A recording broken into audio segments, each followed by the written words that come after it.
So my name is Lyn and I'm 25 years old. At the moment I'm a volunteer at Headspace Liverpool and I'm also a youth advisor for the Headspace National Office, a speaker for Batia, and just do things here and there sort of around the community, doing workshops.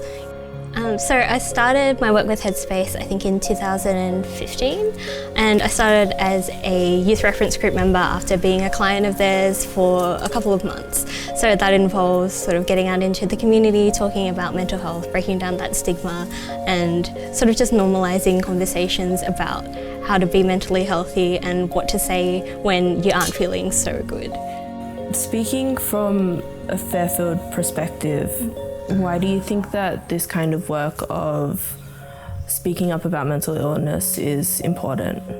I definitely think it's still really difficult to talk about mental health within the community, just because a lot of us young people are born of people from refugee backgrounds. So mental health to them is so closely associated with those traumatic events that they've been through. So feelings of anxiety or depression are sort of equal to those particular events, whereas the kind of stresses that us as young people growing up in Australia are under are completely far removed from anything that they've ever been through. So it's hard to describe your feelings when you're not sure if they're valid, because they're not to the same level or the same magnitude as the kind of things that our parents had experienced. I mean, I definitely had that experience with my dad especially, because when I tried bringing up these things to him, the first thing he would do, instead of try and listen to me and let me finish my story, was just to get angry.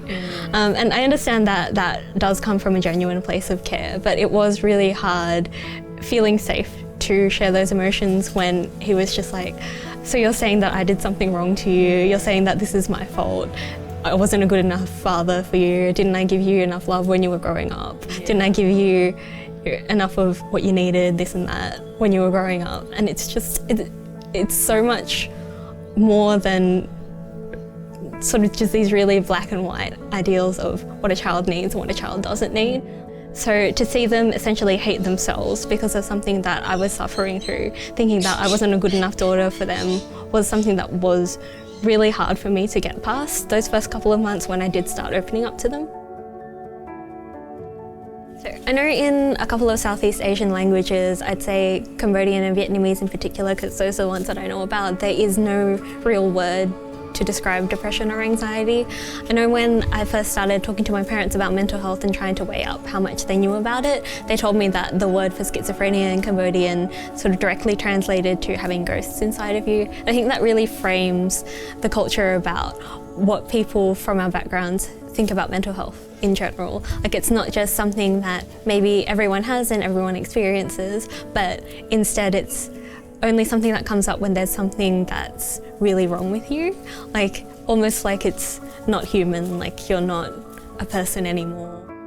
So what do you think Fairfield can do?